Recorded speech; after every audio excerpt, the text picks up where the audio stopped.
স্বাগতম, নমস্কার। যে সময়টা আমরা অনুষ্ঠান করছি সেটা খুব একটা আধ্যাত্মিক কথাও বলতে পারেন, আমাদের পাজি পুঁথির দিক থেকেও বলতে পারেন, অত্যন্ত একটা পরিবর্তনের সময়। শুভ অশুভের ব্যাপারটা তো পরে আসছে। দেখুন, একটা তো ব্যাপার সত্যি যে জন্ম মৃত্যু এই দুটোই কিন্তু বাস্তব। যে জন্ম হবে মানুষের, আরেকটা মানুষ তখন তাকে দেখবে এবং তার জন্য ভালো মন্দের ব্যাপারটা তার সারা জীবন ধরে চলবে। এবং যে মানুষটি তার সঙ্গে রয়েছেন, হয়তো স্ত্রী হতে পারে, দাদা হতে পারেন, বাবা হতে পারেন, কাকা হতে পারেন, চলে যেতেই হবে সবাইকে। তো চলেই যদি যাই তাহলে লাভটা কী হলো? আরে মশাই, এটা তো ঠিক যে আপনি যখন জন্মেছেন একটা স্প্যান আপনাকে বেঁচে থাকতে হবে, এবং মানুষ একেবারে শিশুকাল থেকে বুঝতে পারে যে আমার মৃত্যু হবে, যেটা জন্তু জানোয়ারদের সেই রিয়েলাইজেশন নেই। এবং অদ্ভুত ব্যাপার, দেখুন, মানুষ তাতে করেও কিন্তু হাসি ঠাট্টা, ইয়ার্কি, সিনেমা, থিয়েটার, মানে ন্যাচারাল, ঠিক আছে ভাই, ওটা মেনে নিতে হবে। মেনে নিতে হবে মানে কি, মানে মানার জায়গায় নেই। মরে গেলে তার ফিলিংস কিছু থাকে নাকি? তো তার মাঝখানে যে জায়গাটা, সেই জায়গাটায় আজকে আমরা ধরবো নানান রকম গল্প, নানান রকম ঘটনাবহুল জায়গা দিয়ে, যেটা অত্যন্ত এক্সপার্ট হচ্ছেন কি আমাদের দেবাচার্যজি বসে আছেন। ওয়েলকাম। একদম, সবাইকে শুভ সকাল। একদম, আমরা কথাতেই জানি যে জন্ম মৃত্যু বিয়ে এই তিন বিধাতাকে নিয়ে, তো হঠাৎ কেন এরকম একটা আলোচনা? তো আমার মনে হলো যে মানুষ যখন চেম্বারে আসেন বা জানতে আসেন, সবার আগে যাই প্রশ্ন থাকুক তখন আমি আর কতদিন বাঁচবো, আমার লাইফে আর কটা দিন দেখার আছে, তো এই প্রশ্নটা। তো মেন ব্যাপার হচ্ছে এই প্রশ্নের উত্তর হয়তো সঠিক সদুত্তরে দেওয়াটা বা মুখের উপর দেওয়াটা সর্বদা ঠিক নয়। এবারে ক্যালকুলেশন কী বলে? ক্যালকুলেশন দেখুন, বলতে পারে আপনার এই টাইম থেকে এই টাইমে একটা যোগ আছে, এই টাইমটা আপনি সাবধানে থাকবেন, এই টাইমে আপনার হয়তো শারীরিক ডিস্টারবেন্স হতে পারে বা নেগেটিভ কিছু হতে পারে। এর বাইরে কারোর পক্ষে আমার মনে হয় না যে একদম পারফেক্ট ডেট, সময়, টাইম, তারিখ এগুলো বলে দেওয়া যায়। এটা গেল একটা। হ্যাঁ, অবশ্যই যাই, হয়তো আরও নিখুঁত বিচারে, আমি সেই তর্ক বিতর্কের মাঝখানে যাব না। তো আলটিমেটলি মৃত্যুটা এমন জিনিস, যেটা বললেন যে হয়তো পশু পাখিদের মধ্যে রিয়েলাইজেশনটা নেই, কিন্তু মানুষের মধ্যে রয়েছে। আমার মনে হয় পশু পাখিদের মধ্যেও কোথাও না কোথাও আছে। আমি একটা ছোট্ট জাস্ট একটা দু লাইন একটা গল্প বলি, যে আমার মনে হয় যে আমরা মৃত্যুকে নিয়ে অনেক বেশি ভাবাবেগ চলে আসে। মানে ভাবিত, আমরা বেশি ভাবিত, মরে গেলে কী হবে, ছেলের কী হবে, মেয়ের কী হবে, এই প্রেক্ষাপটগুলি আমি প্রতিটা স্টেপ আলোচনা করব এবং প্রতিটা শাস্ত্র অনুযায়ী। প্রথম কথা বলি যে একটা টিয়া পাখি গাছের উপর বসেছিল, তো হঠাৎ যমরাজ যাচ্ছিল পাশ দিয়ে, যেতে গিয়ে টিয়া পাখিটাকে দেখে হেসেছে, বাকি কোনো কারণ নেই। কিন্তু আমাদের মানুষের মন যেমন কৌতূহলী মন, তো তাদের মধ্যে পশু পাখিদের মধ্যে হয়তো কৌতূহল জিনিসটা আছে। আমি হয়তো পশু পাখিদের মধ্যে ব্যাপারটা তো রিয়েলাইজ করতে পারি না, কিন্তু মনে হয় কৌতূহল আছে। সে খুব আপেক্ষিক হয়ে চিন্তা ভাবনা করতে আরম্ভ করলো যে যমরাজ আমাকে দেখে হাসলো, তার মানে আমার দিন শেষ। এইটা তো খারাপ ব্যাপার। তো টিয়া পাখির বন্ধু ছিল গরুর পাখি, তো গরুরকে বলেছে যে এরকম এরকম ব্যাপার, আমাকে দেখে হঠাৎ যমরাজ হাসলো, তো এর মানেটা কি আমি বুঝতে পারছি না। বলছে তুমি টেনশন করো না, আমি যমরাজের সাথে কথা বলে দেবো, যমরাজের সাথে আমার সম্পর্ক যথেষ্ট ভালো, হৃদ্রতাও আছে, আমি বলে দেবো যদি এরকম কিছু থাকে তাহলে সেটা যেন না হয়। বলছে না, তবুও আমার ভয় লাগছে। বলছে ঠিক আছে, তোমাকে দেখে এখানে এসেছে তো, আমি 7 সমুদ্র পার করে তোমাকে গিয়ে রেখে দিয়ে আসছি। মানে নিজের ডানার মধ্যে সেই টিয়া পাখিটাকে বসিয়ে 7 সমুদ্র পরে একটা গুহার মধ্যে রেখে দিয়ে এসছে। রেখে দিয়ে এসে সেই যমরাজকে জিজ্ঞাসা করছে গরুর যে আমার এক বন্ধু আছে, সে তাকে দেখে তুমি হেসেছো? বলে কে তোমার বন্ধু? বলে আমার একটা বন্ধু টিয়া পাখি, সে গাছের উপর বসেছিল। বলছে ও হ্যাঁ, আমি কালকে যেতে যেতে হাসছিলাম ওকে দেখে, যে আজকে টিয়া পাখিটা এখানে বসে আছে, কালকে টিয়া পাখিটা 7 সমুদ্র পরে একটা গুহায় থাকবে, সেখানে একটা বিড়াল এসে ওকে খেয়ে যাবে। তো মৃত্যু কি জিনিস, যে নিহতি কিভাবে তাকে নিয়ে আসবে, তখন গরুর ভাবছে আরে আশ্চর্য, আমিই তো ওকে বুদ্ধি দিলাম, আমিই তো ওকে 7 সমুদ্র পাড়ে রেখে দিয়ে আসলাম।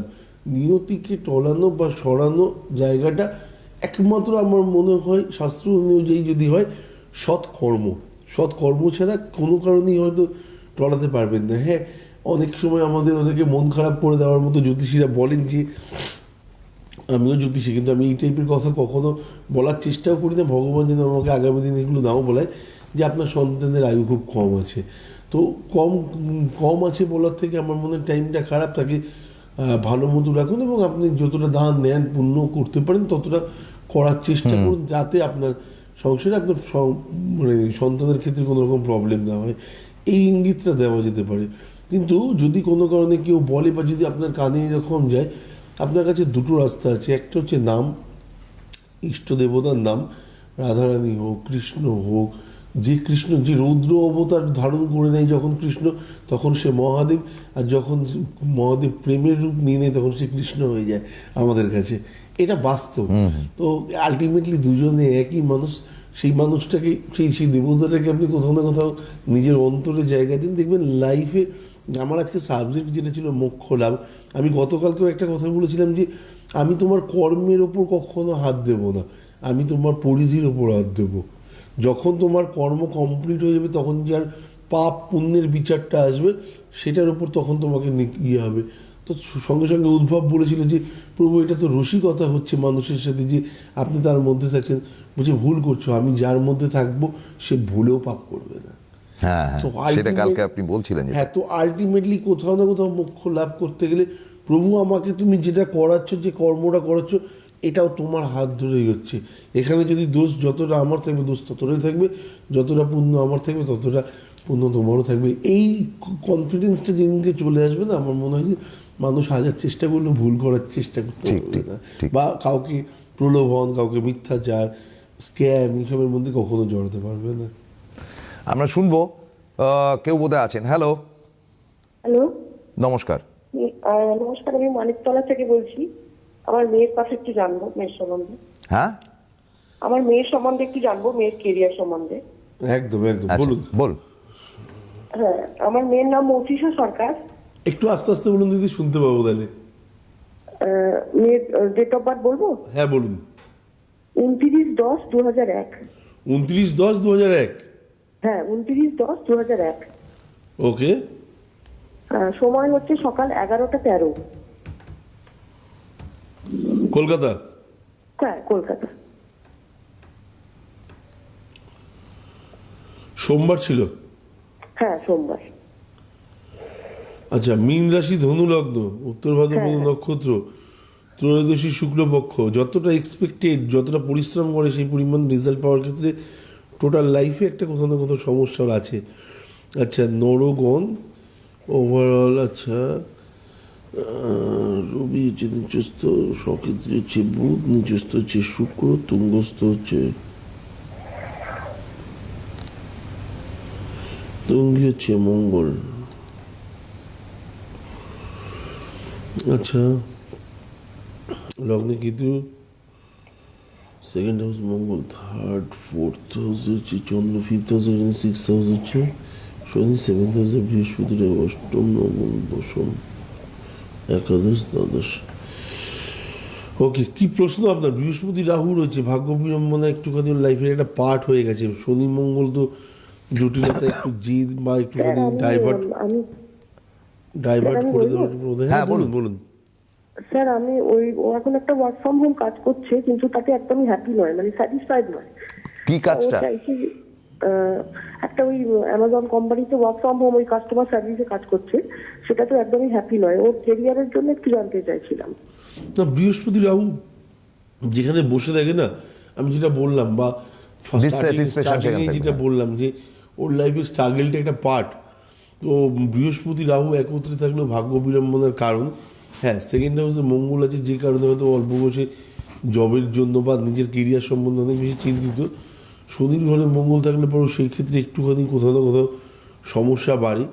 রবিটাও নিচস্থ আছে, এই দুটো তিনটি জায়গা না একটুখানি মানে গোলমাল পেকে গেছে, বাকি কিছু না। তবে আমার মনে হয় দুটো জায়গাকে একটু ঠিকঠাক করলে পরে অনেকটা বেশি ভালো জায়গা পাবে। ওর নামটা কি? ওর নাম মৌত্রিশা। মৌ? হ্যাঁ, মৌত্রিশা। মৌত্রিশা। তো আমার বিশ্বাস মৌত্রিশার আগামী দিন অনেকটা ভালো হতে পারে। আপনি যখন একটা কী বলবো আশা নিয়ে ফোন করেছেন, আমি আপনাকে এইটুকুনি বলি, বৃহস্পতি রাহু আমাদের লাইফে না গুরুচণ্ডালিকা, তো যত যত খারাপ জিনিস কম্বিনেশন সেগুলোকে আগে প্রকাশ পাইয়ে দেয় লাইফে। তো সেক্ষেত্রে অনেকটা বিড়ম্বনা এবং লাইফে এগিয়ে যাওয়ার ক্ষেত্রে সমস্যা। যে এক্সপেকটেশনগুলো থাকে লাইফে, খুব বৃহস্পতি তো গুরু সেটা নিয়ে না এগোতে দেয় না। তো এই একটা সমস্যা আছে, এই জায়গাগুলো একটু ঠিক করুন দিদি, আমার মনে হয় অনেকটা ভালো মৌতিশাল লাইফে ওয়েট করছে। কাজটা করছে, এটা কি ও ছেড়ে দেবে? কোনটা? কাজ চাকরিটা ছাড়বে নাকি জিজ্ঞেস করছি। না, আরেকটা পাক তারপরে ছাড়ুন না। হ্যাঁ, চাকরিটা যেন না ছাড়ে, আরেকটা পেয়ে তারপরে ছাড়তে বলছেন উনি। আচ্ছা স্যার, আরেকটা যে কাজ আমি বলছি সেটা কি এই বছরই হবে 2026-এ? বুঝতে পারলাম না। এই বছর 2026-এ কি এর থেকে একটু বেটার কাজ পাবে? দেখুন, ওর রবি নিচস্থ আছে, হ্যাঁ, রবির বছর, ওর মঙ্গল তুঙ্গি রয়েছে, তো সেক্ষেত্রে আমার মনে হয় এই বছরটা একটু চেপে চলা উচিত ওর, মানে একেবারে ডিসেম্বর অবধি। একদম ওর এক্সপেকটেশন অনুযায়ী ওর বছরটা হয়তো সাবলীল নয়, মানে ও পাবে না কিছু সেটা কখনোই বলছি না, যতটা পাওয়া উচিত তার থেকে কম পাবে। মানে মানে এই বছরটা ওর জন্য উপযুক্ত না, অতটা হতে পারে না। ধরুন একটা পিচে সাংঘাতিক বাউন্স নাক মুখ দিয়ে, সেখানেও তো কেউ রান করে, হ্যাঁ, তখন ব্যাটসম্যানকে বলা হয় যে এটা তোমার জন্য উপযুক্ত পিচ না, এবার তুমি খেলো, একদমই খেলে তাই। বেরিয়ে আসতে পারবে। তো সেটাই কথা যে ও হ্যাঁ, এবছরটা নর্মালও কি বলবো, প্রসন্নের কথায় ব্যাটিং করুক, বাকিটা আগামী দিন আরও পড়ে রয়েছে, কোনো অসুবিধা নেই, যেমন চলছে তেমন চলুক। এই বছরটা ওকে বলবেন বেশি ভাবনা চিন্তা কম, মানে না যেন না করে। ঠিক ঠিক আছে স্যার, ঠিক অনেক আছে, ধন্যবাদ। আমরা চলে আসি আমাদের মূল আলোচনার জায়গাটাতে, যে মানুষের জীবনের গতিপথ যেটা উনি বলছিলেন, যে তার মধ্যে যে ঈশ্বরের একটা আশীর্বাদ থাকে, যেটা যমরাজের একটি গল্পের মাধ্যমে আমরা জানতে পারলাম, সেটা আমাদের প্রত্যেকেরই বোধহয় বাস্তবিক জীবনে একদম প্রতিনিয়ত। একদম, মানে আমি সবসময় একটাই কথা বলি, সঠিক উপাচার, একটু নাম, যেগুলো আমাদের লাইফে এগিয়ে নিয়ে যেতে পারে, যেগুলোকে আমার, দেখুন আমি বারবার করে একটাই কথা বলি, আমার মনে অনেক পাপ রয়েছে, আমি যেটাকে ধুতে পারবো না, কোনো কারণে ধুতে পারবো না। আমার শরীর অনেক পাপ করে ফেলেছে অলরেডি, গঙ্গায় স্নান করলে তো পাপ চলে যায়, তো ওপরে দৈহিক পাপটা চলে গেল, মনের পাপটাকে যাবে কোথা থেকে? সেটা যদি জিতে হয় তাহলে অবশ্যই ইষ্ট দেবতাকে সারা দিন রাত জপ করুন, যেখানে থাকবেন, টয়লেটে গেলে জপ করুন, দেখবেন কোথাও না কোথাও মনের যে গ্লানিটা আছে না, সেটা অটোমেটিক্যালি কেটে গেছে। হাজার চেষ্টা করলেও লোককে বাজে কথা বলার আগে একবার না 101বার চিন্তা করে ফেলছেন। কোথাও না কোথাও মনে হবে যে আমার লাইফ এটা নয়, আমি এর থেকে অনেক আলাদা, অনেক উঁচুতে। আমরা তো ছোটোখাটো কিছু কিছু জিনিস পেয়ে নিজের লাইফটাকে ভাবি সব পাওয়া হয়ে গেছে। প্রভু যে কি দিয়েছি তোকে, আমার তো আরও দেওয়ার আছে। তুই তো জানিস না যে কতটুকু হ্যাঁ, পেয়েছিস। তুই যেটা অ্যাচিভ করছিস সেটাকে আগে ঠিক করে রাখার চেষ্টা কর, সেই জিনিসটাকে যত্ন কর, আশীর্বাদটাকে গ্রহণ কর। তো সেই জিনিসটাকে যখন আমরা গ্রহণ করবো, সেই রেসপেক্ট দেখাবো না, অটোমেটিক হাতটা প্রভুর এরকমই থাকবে, আপনি আটকাতে পারবেন না। এটা হচ্ছে লাইফের মূল জিনিস। হ্যাঁ হ্যাঁ হ্যাঁ, আমরা অনেক সময় দেখবেন যে, মানে আমি বেশ কিছু জায়গায় দেখেছি হাজব্যান্ড ওয়াইফের মধ্যে কথা হয় এবং কোথাও না কোথাও ওয়াইফ একটু রেগে গিয়ে খুব জোর ডেসিমেলটা বেড়ে গিয়ে অনেক সময় কি বলবো, হাজব্যান্ডকে থামিয়ে দেওয়ার চেষ্টা, বা নিজে ঠিক সেটা প্রতিষ্ঠা করার একটা জায়গা দেখান। আমার মনে হয় লোকালয়ে হলে লোকে বলবেন যে এটা কি বলবো, দৃষ্টিকটু। আলটিমেট দৃষ্টিকটু না, আপনি যদি বাড়ির লক্ষ্মী হয়ে গলার আওয়াজ বাইরে বেরোয়, আপনি জানবেন আলটিমেট লক্ষ্মী আপনার বাড়িতে ঢোকার ক্ষেত্রে বহু বড় প্রবলেম আছে। আপনার আওয়াজ যেন সবসময় ওই দরজাটার মধ্যে সীমিত থাকে, আপনি যাই বলুন না কেন, যাকেই বলুন না কেন। আর আমরা তো একটা জিনিস জানি, প্রতি পরম গুরু অবশ্যই তাকে রেসপেক্ট করতে হবে। হ্যাঁ, এবারে গুরুর জায়গায় যদি প্রতি কখনো খারাপ কাজ করে, আমি বলবো না তাকে আপনি মানে কিছু বলবেন না, অবশ্যই বলবেন, সেটাই বলুন, যেটার আওয়াজ যেন দরজার বাইরে না যায়, মা লক্ষ্মীর কান অবধি যেন আপনার গলার আওয়াজটা না পৌঁছে, কারণ সংসারের লক্ষ্মী হচ্ছেন আপনি। তো সেই জায়গাটাকে মানুন। আমার মনে হয় এই জায়গাগুলো বেশি কাজে লাগে। আলটিমেটলি আমরা অনেক সময় না ভালো বাস্তু পেয়েও সেগুলোকে হারাতে হয় আমাদের। এই ব্যাপারে কেউ আলোচনা করি না। আমরা আলোচনা করি বাস্তুতে কী কী প্রবলেম আছে, কিন্তু ভালো বাস্তু তো আমাদের লাইফে আসে, যেখানে আমাদের লাইফে গ্রোথ হয়, সেই জায়গাটা নিয়ে আমরা আলোচনা করি না, কারণ হয়তো সেই জায়গাগুলোতে লাভ কম। বাকি হচ্ছে যে অমাবস্যাগুলোকে নিয়ে আমি এখন যেমন, মানে কি বলবো, লাস্ট 1 বছর আমি দেখেছি বহু মানুষকে টার্ন নিতে, যারা এখনো পর্যন্ত, এবং যার বয়স এই মুহূর্তে প্রায় 72 বছর, সেই মানুষটাও বাড়িতে অমাবস্যা দিনকে রাত্রিবেলা 11টা, 11:30, 12টা অবধি জেগে থেকে মা কালীর কাছে একটি মালা, 5টা ফল এবং ধূপকাঠি দিচ্ছেন যে আমার সংসারের জন্য ভালো হয়। একটাই তো রিকোয়েস্ট, ধূপকাঠিটা, মোমবাতিটা যেন সারা রাত জ্বলে, আপনার সাক্ষী হয়ে, বাকি কিছু না। এইটুকুনি করুন না, লাইফটাকে চেঞ্জ করুন। লাইফটা এই ইঁদুর দৌড়ের মধ্যে রাখলে পরে আলটিমেটলি ওই দৌড়ে কখনো আপনি পেছনে থাকবেন, কখনো আপনি এগিয়ে থাকবেন, কিন্তু সবসময় এগিয়ে থাকতে গেলে কোথাও না কোথাও ঈশ্বরের নাম আপনাকে করতেই হবে।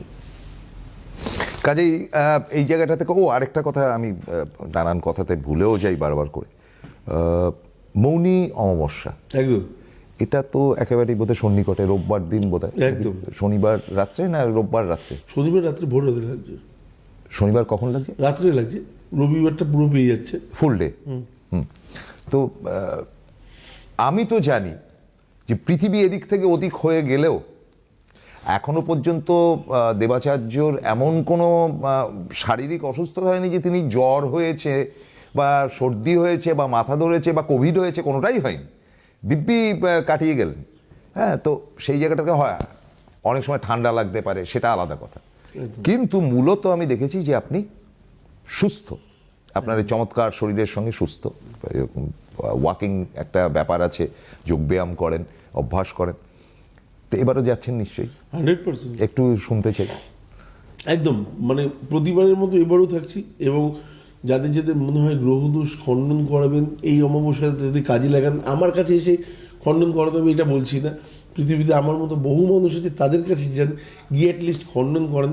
গ্রহদোষ খণ্ডন কোনো রকম বশীকরণ নয় যে আপনার লাইফে আপনার ছেলে তার সাথে সাথে আপনার কথা শুনতে আরম্ভ করে দেবে, বা মেয়ে শুনতে আরম্ভ করবে, বা রাতারাতি ওর লাইফটা চেঞ্জ হয়ে যাবে।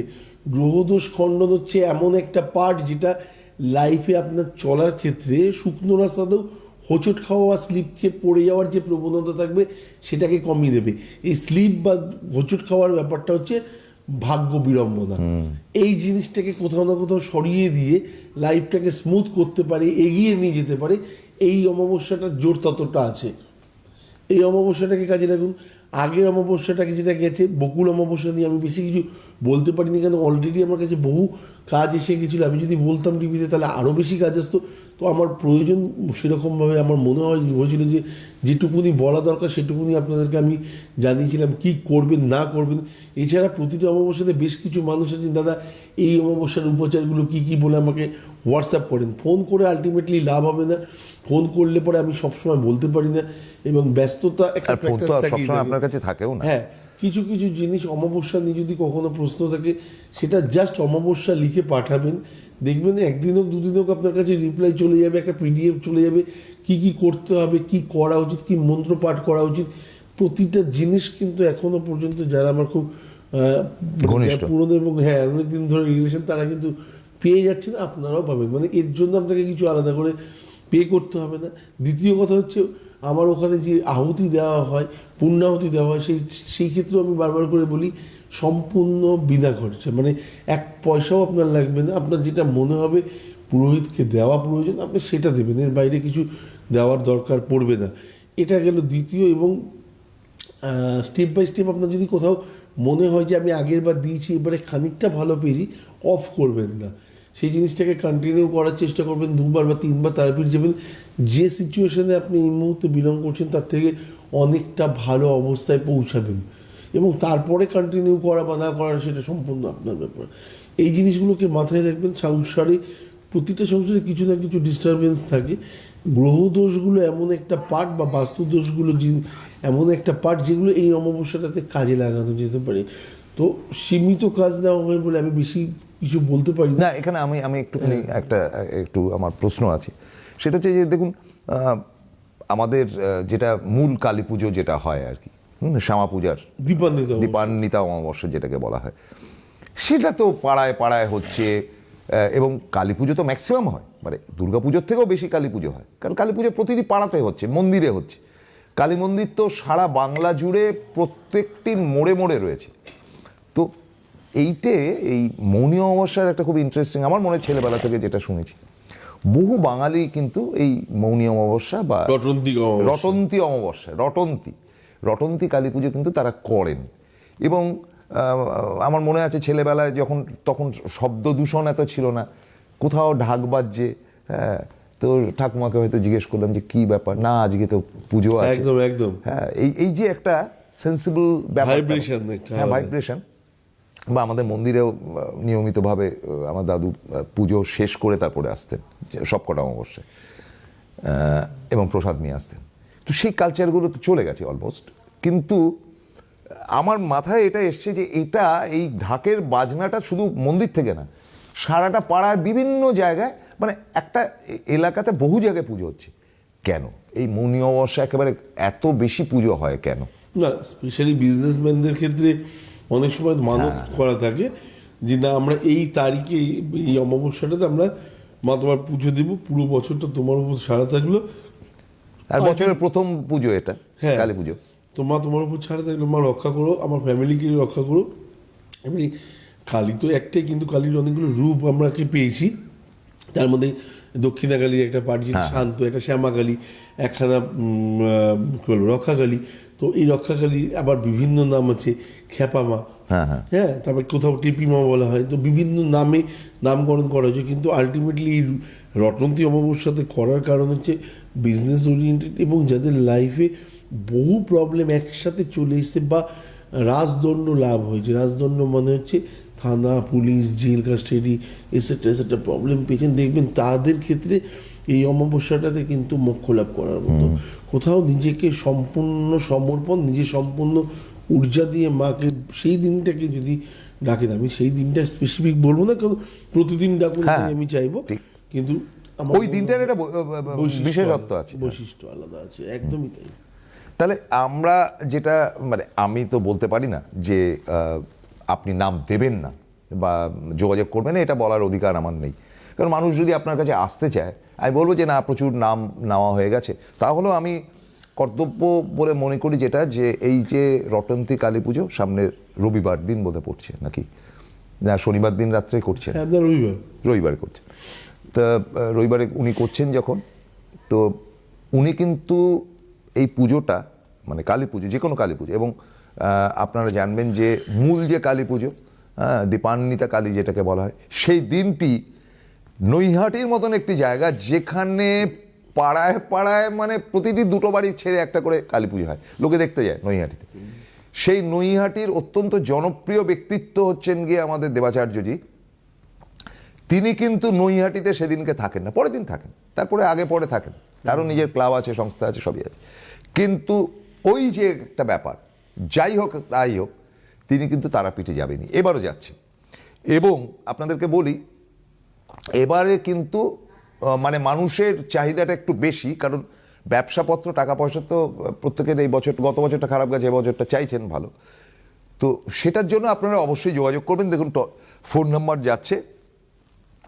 কিন্তু আবারও আপনাকে বলি যে যেহেতু রবিবার পুজো, ওনাকে কিন্তু শনিবারের পর আর আপনারা খুঁজে পাবেন না। সুতরাং শনিবার সকালবেলা 12টার মধ্যে আপনাদের নাম ধাম ডিটেল ইত্যাদি জমা করতে হবে, এবং যথারীতি আপনার পুজো লাইভ টেলিকাস্ট করার আমরা চেষ্টা করব। ওখান থেকে ওনার মোবাইল থেকে লাইভ টেলিকাস্ট হবে, একদম চেষ্টা করব আমরা সবটা তোলা। এখন বোঝেন তো, টাওয়ারের প্রবলেম থাকে, তারপর উনি নিজে পুজোয় বসেন, আরেকজনকে নিয়ে যান সঙ্গে করে। তো একটা টিম মেম্বার স্পেশালি থাকবে, হ্যাঁ, যারা টোটালটা পরিচালনা করবে। এবং ইউটিউবে অ্যাস্ট্রোলজার দেবাচার্যতে সাবস্ক্রাইব করে রাখুন, আপনারা সম্পূর্ণ পুজো স্টার্টিং থেকে এন্ডিং অবধি সেটা দেখতে পাবেন। তো সুতরাং আমরা তার উপরে ভরসা রেখে আরও আলোচনা চলবে কাল পরশু, আগামীকাল এবং আগামী পরশু। তবে আমরা জানি যে রটন্তী কালী পুজো অত্যন্ত জরুরি, অত্যন্ত প্রয়োজনীয়। আমরা কিন্তু দেবাচার্যজির সঙ্গে থাকতে চাইছি রবিবার। নমস্কার।